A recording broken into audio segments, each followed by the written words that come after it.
certains d'entre vous l'ont déjà mobilisé, à savoir le prêt garanti par l'État. Donc, on en a beaucoup entendu parler. Hein. Donc, les grands critères de ce prêt, on est bien effectivement sur un prêt, ce n'est pas une subvention. Ce prêt est donc ouvert à toute entreprise, peu importe son statut, donc ça peut être TPE, PME, SCOP, SIC, coopérative, etc. Peu importe le secteur, ça peut même être du secteur agricole, voilà, c'est assez large. Et les associations, effectivement.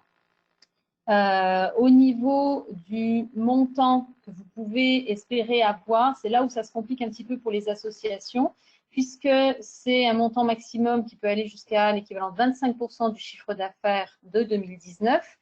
Mais pour les associations, compte tenu que la notion de chiffre d'affaires est toute relative, certains d'entre vous ont effectivement des ressources propres, d'autres fonctionnent avec beaucoup de subventions. Donc là, effectivement, je vous ai mis un petit peu plus bas. Le chiffre d'affaires se calcule en déduisant justement du montant global de chiffre d'affaires tout ce qui est don de personnes morales et tout ce qui est subvention. Donc ça ne peut pas être pris en compte dans ce calcul-là de montant disponible. Voilà, ça c'est vraiment une spécificité pour les associations. Au niveau du taux, vu que ça passe par les banques directement, c'est avec la banque finalement que vous allez négocier ce taux-là. Ce n'est pas un taux figé d'avance. On est sur un différé possible pour démarrer les remboursements de 1 an avec un remboursement possible sur 5 ans. Voilà, donc ça peut permettre effectivement parfois d'avoir accès à un prêt qui sera derrière, qui aura un impact entre guillemets un petit peu moins important sur un court terme au niveau de votre trésorerie. Au niveau du remboursement, j'entends, hein, d'accord. La garantie est effectivement prise par l'État à hauteur de 90%. Et ce prêt peut être mobilisable jusqu'au 31 décembre. En fait, tous les prêts que je vais vous présenter sont mobilisables jusqu'au 31 décembre, pour l'instant en tout cas. Peut-être que ça peut être amené à changer, mais voilà. Comment mobiliser ce PGE? Vous êtes obligé de passer d'abord par votre conseiller bancaire ou un conseiller bancaire qui va vous donner un préaccord finalement. Et derrière, il vous faudra demander une attestation finalement à BPI via le petit lien que je vous ai mis, la attestation-pge.bpifrance.fr. Puisque effectivement BPI doit attester de la possibilité d'avoir accès finalement à ce prêt-là. Et derrière seulement, le prêt pourra être débloqué. Alors concrètement, ça se fait très rapidement, hein, en quelques jours, ça peut se faire. Donc du coup, voilà, c'est une possibilité. Et là, on est vraiment sur un prêt effectivement d'urgence. Hein. Alors, je viens de voir déjà en moyenne, au niveau du taux, en moyenne, alors moi, j'ai pas eu des retours, mais on doit être aux alentours, je pense, de 1 à 1,5. Je sais pas si Pierre, toi, tu as eu des retours. Moi, j'ai pas eu de retour direct de structure, mais voilà, je pense qu'on doit être dans ces taux-là. On n'est pas sur des taux énormes, hein, mais voilà, on n'est pas quand même sur du taux zéro non plus. Alors, juste une petite précision sur le taux. Le prêt en lui-même est à taux zéro. Simplement, vous allez avoir un taux de 0,25 et si premièrement porté ensuite à 0,5 qui correspond en fait au coût de la garantie puisque c'est un prêt qui est garanti par BPIFrance, donc par l'État. Donc voilà, ne soyez pas surpris si vous souscrivez un PGE de voir ce taux résiduel. Merci Pierre. Donc voilà pour le PGE. Rapidement, ce que je vous propose, c'est peut-être de passer en revue les 4 prêts. Et puis comme ça, si jamais il y a des questions, on verra ça peut-être plus sur la fin, si c'est OK pour vous. Donc, ensuite, hop, deuxième, le prêt rebond région BPI. Donc là, on est sur des cibles qui sont les TPE, PME et les associations qui ont plus d'une année d'existence. On est sur des montants qui peuvent monter jusqu'à 100 000 €, par contre, dans la limite des fonds propres de la structure. Donc ça, effectivement, ça permet d'avoir quand même un montant maximum. On est sur un taux zéro sur ce prêt-là, avec une durée qui est plus longue. On est sur une durée de 7 ans, dont 2 ans de différé. Donc là aussi, ça permet de lisser, on va dire, le remboursement du prêt sur beaucoup plus d'années. Mais par contre, effectivement, c'est largement à anticiper. Là, par contre, il y a une nécessité de cofinancement, contrairement au PGE.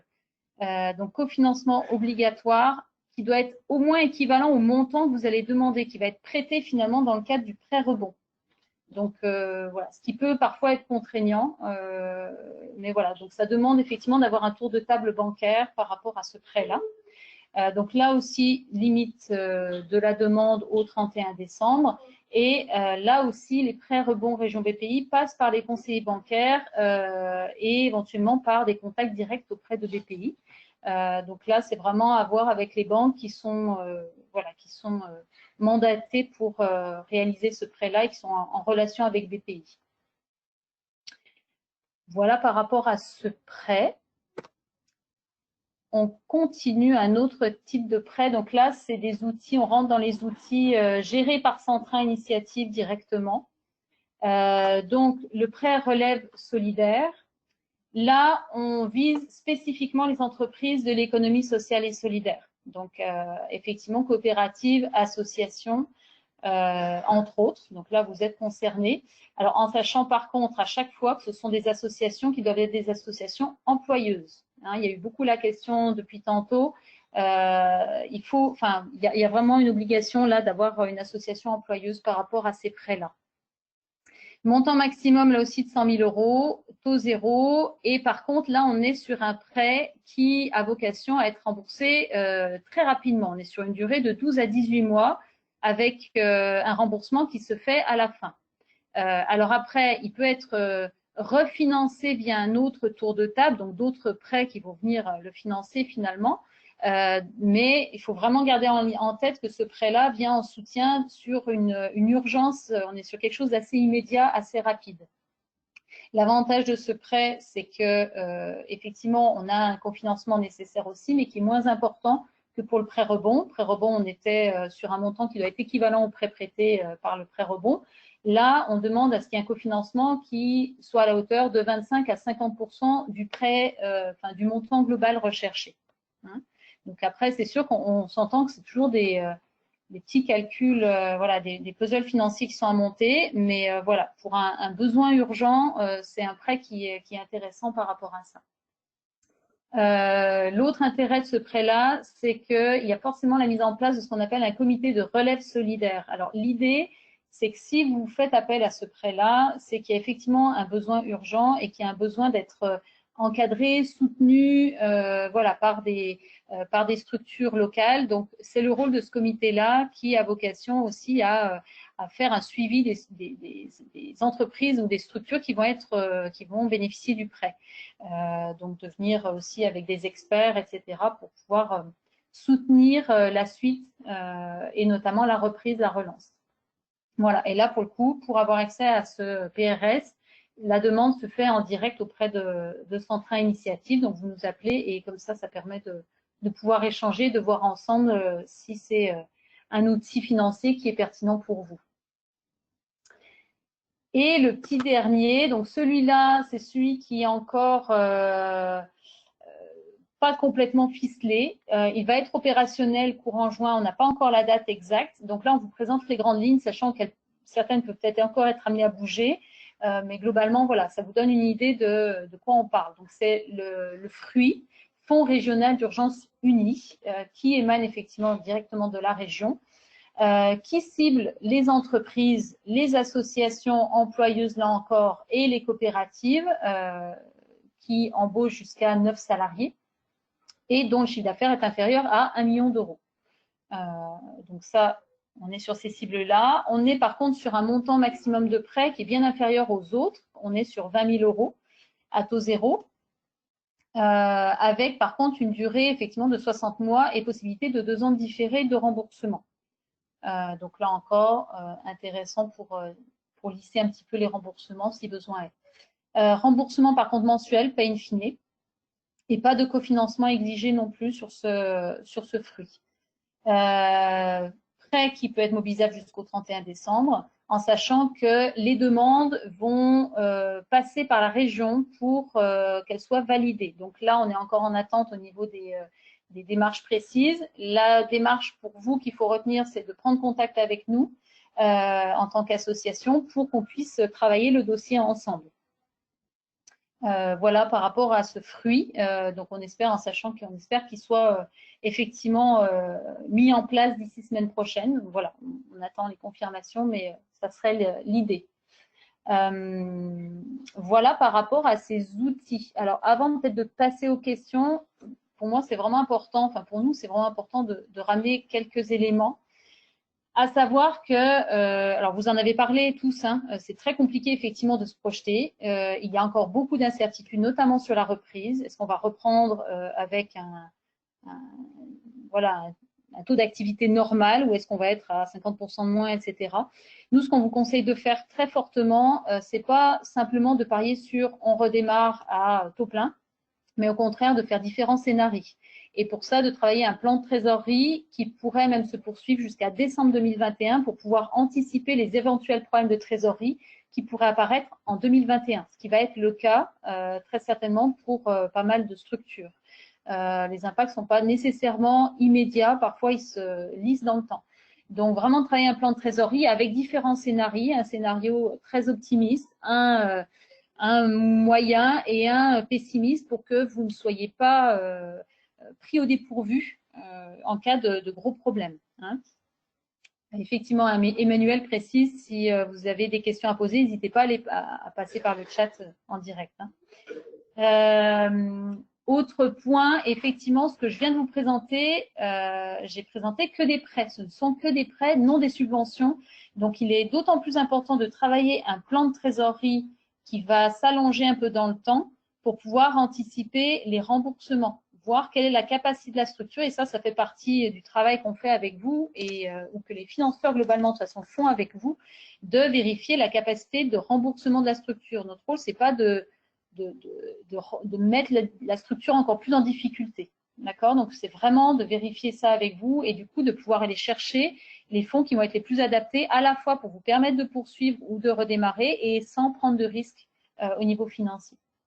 Et effectivement, ne pas hésiter, et ça, Emmanuel l'a bien dit notamment avec le DLA, mais ne pas hésiter à demander de l'aide pour analyser et faire ce recul-là. Donc, que ce soit les experts, vos comptables, effectivement, le DLA, nous contacter également. Voilà, il ne faut vraiment pas hésiter par rapport à ça. Donc, du coup, voilà. Donc, effectivement, par rapport à la notion de remboursement, là, on me pose un peu des questions sur ça, mais c'est sûr qu'il y a toujours une crainte. Il y a une crainte hein, sur la capacité de remboursement, mais justement, le rôle qu'on a, c'est de vous accompagner à avoir une visibilité sur le moyen, voire le long terme pour pouvoir anticiper et jauger du mieux possible du montant qui sera le plus pertinent. C'est pas simple, je vous dis pas que c'est facile, mais c'est vraiment la notion de plan de trésorerie qui va permettre notamment de pouvoir anticiper ça. Hein. Alors, j'ai une question pour les scénarios. On se base sur une évolution du chiffre d'affaires de 0%, moins 25%, moins 50%. Alors, je vous dirais, j'aurais tendance à dire que c'est un peu au cas par cas parce que selon les associations, vous avez tellement des structurations qui sont différentes. Certaines fonctionnent avec beaucoup de subventions, donc ça le premier travail à faire, c'est d'aller vérifier est-ce que ces subventions vont se maintenir, donc d'aller vérifier avec les financeurs est-ce qu'ils maintiennent leur versement, sous quelles conditions, etc. ou pas. Si pour toute la partie par contre chiffre d'affaires qui émane de ressources propres, ben là effectivement ça va peut-être être d'envisager ok il y a zéro impact. Alors je serais quand même très surprise, donc j'aurais tendance à minimiser quand même un petit peu même sur le scénario positif. Mais voilà, mettons un moins 5, moins 10%.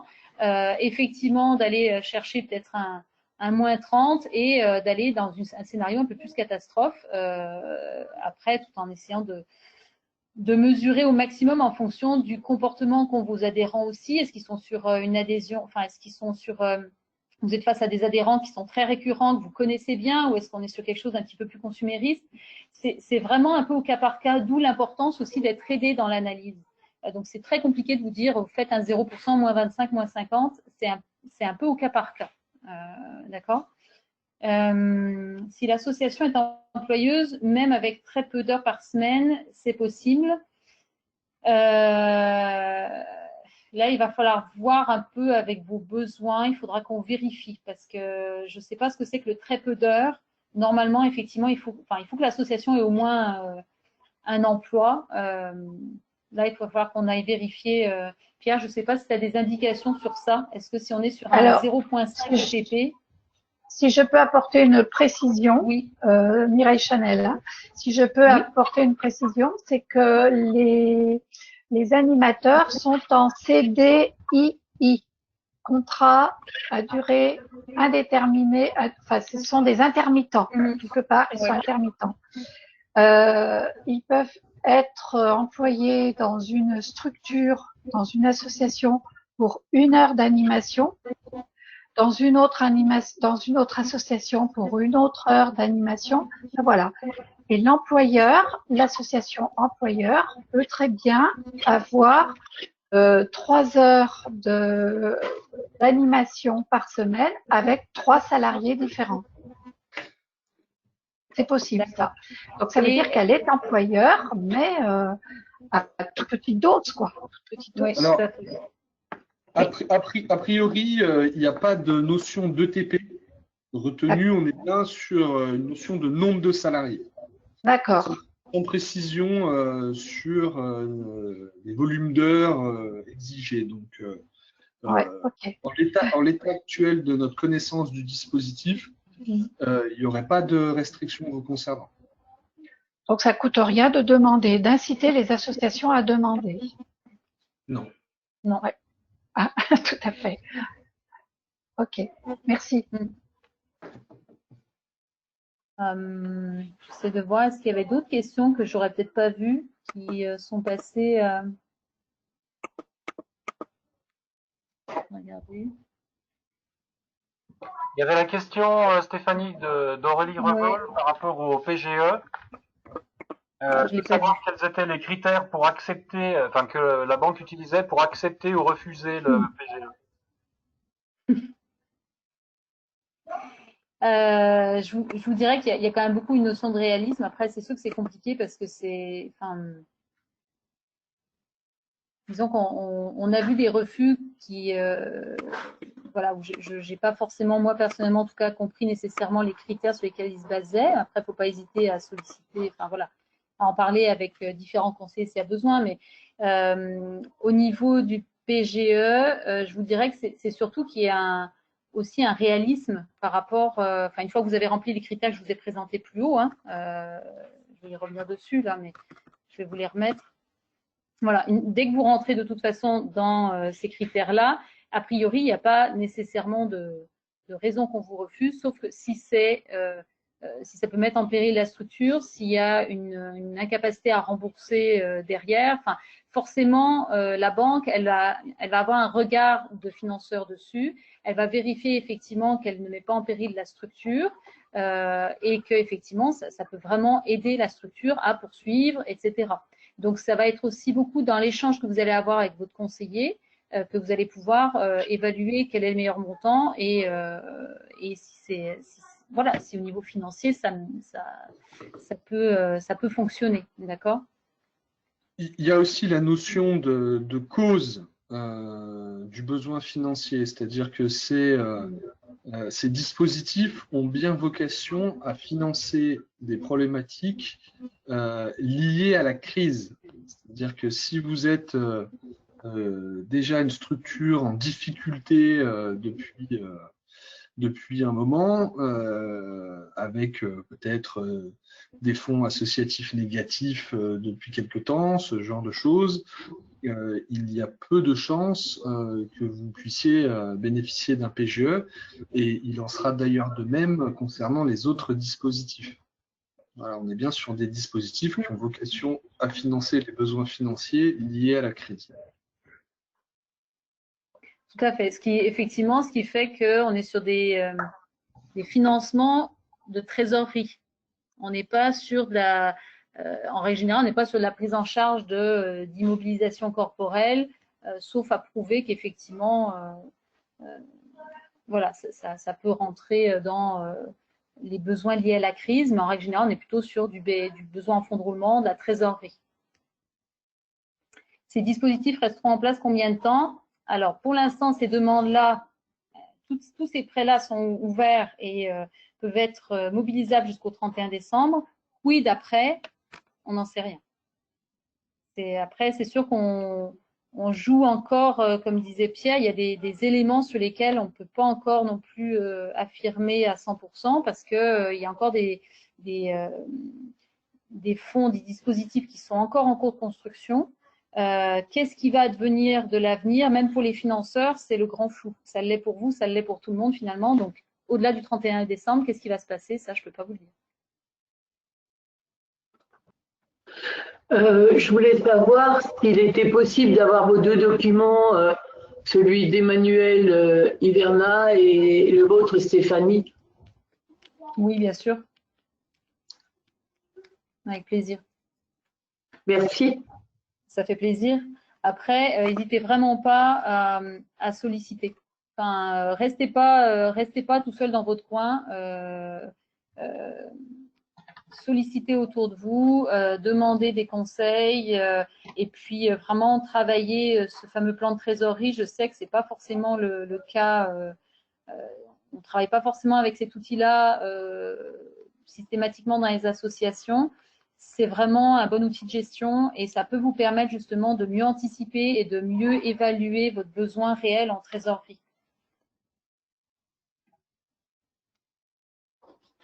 Je ne sais pas s'il y avait d'autres questions du coup par rapport à ces dispositifs-là.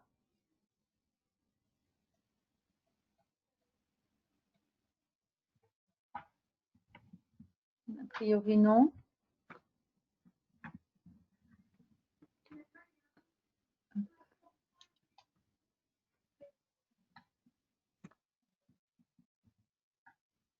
Bon, alors je pense qu'on a pas mal fait le tour en tout cas de ce qu'on peut vous partager en tout cas aujourd'hui.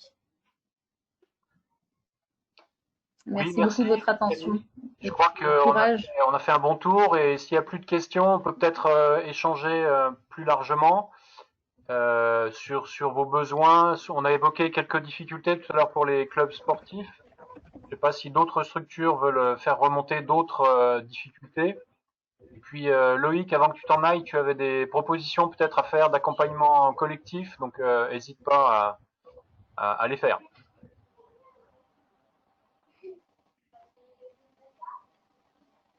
Oui, parce que je vais devoir vous quitter.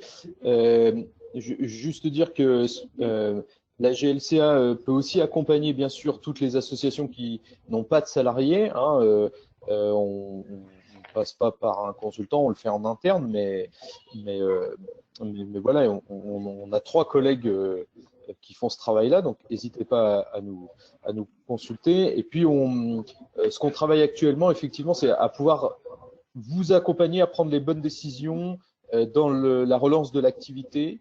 C'est-à-dire, voilà, quels sont les différents scénarios face auxquels vous pouvez être confrontés et quel est le plan d'action à mettre en place, autant sur le plan financier que sur le plan des activités, que sur le plan des projets. Voilà. Donc, c'est encore au travail, mais ça devrait aboutir dans le mois de juin. On va sûrement vous proposer, nous aussi, des vacances studieuses pour cet été. Voilà.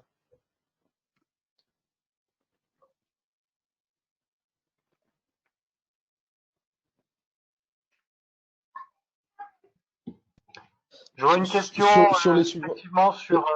Peut-être. Pardon. Juste sur les subventions, je vois Stéphanie, on a fait le tour un peu des collectivités, des financeurs publics.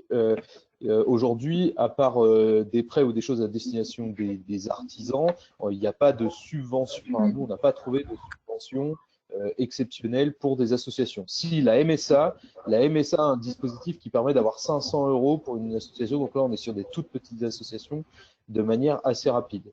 Il y a le fonds de développement pour la vie associative, donc ça qui est un appel à projet mis en place par l'État, qui lui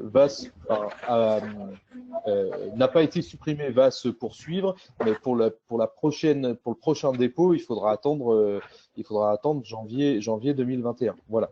Donc en tout cas, aujourd'hui, on ne peut pas vous dire qu'il y a des subventions un peu miracles ou un peu exceptionnelles qui auraient été mises en place, que ce soit par la région, le conseil départemental, les agglos ou les communes, même voilà, par la DIRECT, la DDCS, ou je sais pas, on pourrait penser à la CAF ou la CPAM pour ceux qui travaillent, qui agissent plutôt dans le secteur de la dépendance. Aujourd'hui, ça n'existe pas. Un petit complément, Loïc, puisque c'est tout récent, mais ça ne concerne que les gens qui sont sur la comité d'agglomération de Bourg-en-Bresse, CA3B. Il y a une aide de 500 à 1000 euros, mais qui est plutôt faite pour les entreprises. Donc, les associations pourraient se glisser dedans. En tout cas, si elles font de l'aide à domicile ou qu'elles ont une activité de restauration. Donc, forcément, ça limite beaucoup. Mais voilà, ça serait jouable de passer une association, bien que le dispositif a été fait pour les commerçants.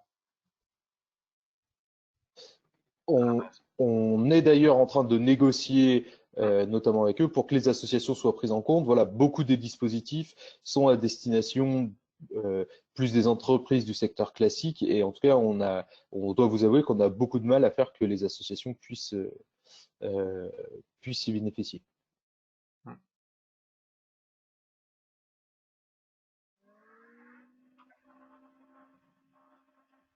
Par rapport à l'accompagnement collectif que Loïc évoquait, à savoir réfléchir à la reprise, donc avec plusieurs étapes, est-ce que ça intéresserait certaines structures?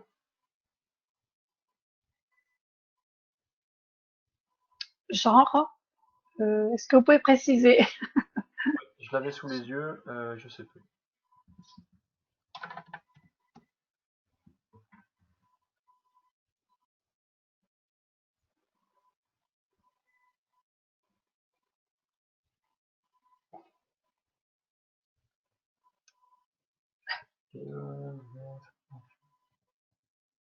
Il faut que je retrouve. Oui, on pensait, à titre d'exemple, essayer de mobiliser un accompagnement. On pourrait imaginer ça sous forme de 4-5 demi-journées avec un consultant qui serait sur une première étape, par exemple, de bien analyser l'impact de la crise sur votre association. Ça permet de bien identifier voilà, ce qui est de l'ordre du conjoncturel lié au Covid là maintenant, et puis peut-être de révéler des choses qui sont plus d'un ordre structurel, voilà, pour que la grosse erreur serait de mélanger les deux.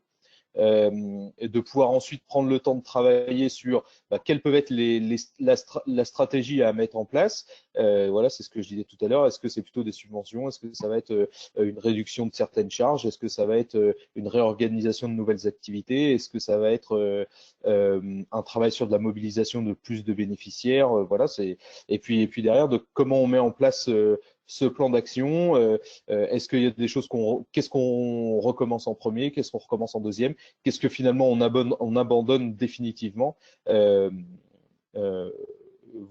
Voilà un peu l'état de la réflexion là où elle est. J'ai retrouvé ton document, Loïc. Tu mettais en complément de ce que tu viens de dire, dans les objectifs, il y en avait 3. C'était d'analyser et intégrer les impacts de la crise sur les activités de l'assaut, tu l'as dit. Anticiper l'évolution du secteur et du territoire, parce que c'est vrai que selon les secteurs, je pense notamment à la culture, il y a des choses qui vont se faire, qui vont évoluer dans les mois à venir, qui nécessitent de voir comment, enfin d'anticiper quoi. Hein, et c'est un peu le cas de tout le monde, donc une aide à l'anticipation et puis l'adaptation de l'offre. Même chose un peu pour tout le monde. Enfin, on commençait à en parler tout à l'heure avec les clubs sportifs. Peut-être qu'il y a des changements à opérer au sein des structures dans les activités, dans ce qu'on appelle les offres, hein, c'est-à-dire les activités qui sont proposées et faites par les associations. Voilà, donc c'est un peu les 3 thématiques qu'il y avait: analyser, anticiper et adapter l'offre. Peut-être rajouter un mot sur le sport. On attend, nous, des retours, par exemple, du comité olympique et sportif, savoir ce qui est mis au travail aussi de ce côté-là, des différentes fédés, des différentes ligues. Mais voilà, ça c'est un avis plutôt personnel, mais quand on voit la difficulté que c'est pour le sport amateur, pour le sport professionnel, donc où ça brasse beaucoup plus d'argent, pour l'instant, en tout cas, les signaux envoyés à destination du sport amateur sont pas très bons. Moi, en tout cas, je trouve qu'il il est pas une priorité. Il l'était déjà pas avant parce qu'on l'avait vu dans le cadre des JO 2024. Et là, pour l'instant, on n'a pas d'éléments qui nous rassurant de ce côté-là.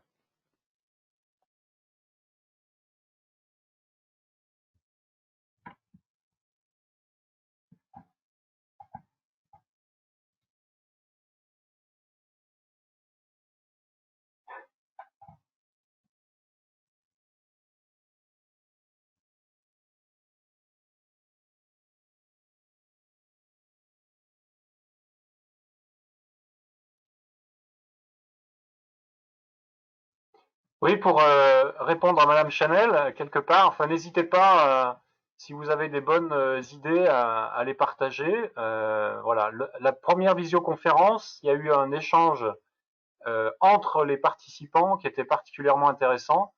Les clubs sportifs se posaient beaucoup de questions qui ressemblaient un petit peu à celles que vous avez commencé à aborder tout à l'heure. Et certains avaient trouvé des solutions où s'étaient posées les bonnes questions. Et donc l'échange était particulièrement intéressant. Donc voilà, n'hésitez pas si vous avez des idées ou des, des projets, des actions que vous avez déjà faites à les partager.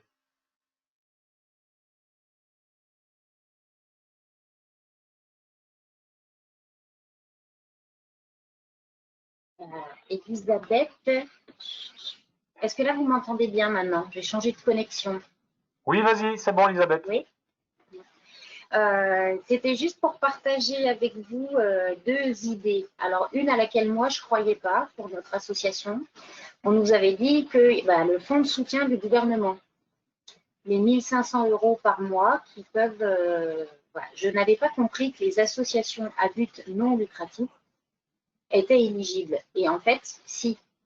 Il y a eu une espèce de négociation entre le gouvernement et le mouvement associatif national pour que, y compris les associations à but non lucratif, puissent bénéficier de ce fonds de soutien.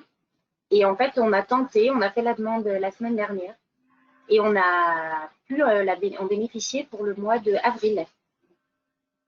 Ça demande un petit peu de temps parce que justement, il faut se replonger sur le mois d'avril de l'année passée. Qu'est-ce qu'on a eu comme rentrée d'argent? Voilà. Et en fait, nous, on ne faisait pas de compta au mois par mois. On n'était pas aussi précis que ça. Mais ça a valu le coup parce que du coup, ça fait quand même 1 500 € pour avoir pris le temps de mettre des chiffres voilà, sur les revenus de l'année d'avant. Et puis, on peut le faire pour plusieurs mois. Donc là, nous, on l'a fait pour le mois d'avril et puis on va demander pour le mois de mai. Voilà. Et puis, une autre idée, en tout cas, il y a certaines entreprises qui, dans le cadre de leur responsabilité sociétale des entreprises, ont des enveloppes financières qu'elles donnent aux associations que leurs salariés fréquentent. Et j'ai une de mes collègues qui s'occupe d'une association sur une petite commune Sainte-Julie. Un des parents d'élèves qui travaille chez Plasticomium, par son entreprise, il a pu récupérer 5 000 € pour l'association dans le cadre de la responsabilité sociétale des entreprises. Donc, après, ça vaut peut-être le coup aussi d'interroger nos adhérents pour savoir si dans le cadre de leur travail, certains ont peut-être des entreprises qui cherchent des associations d'intérêt général à soutenir par des dons. Et autant les petits artisans sont autant impactés que nous, autant les grosses entreprises, il y en a certaines, elles ont largement continué à grassement travailler pendant le confinement, donc ils ont de quoi continuer à aider certaines associations. Voilà deux pistes que ça vaut le coup aussi, je pense, de tenter donc, ce fonds de soutien du gouvernement. Et puis, lancer les bouteilles à la mer auprès des adhérents qui voient avec les RSE de leur entreprise.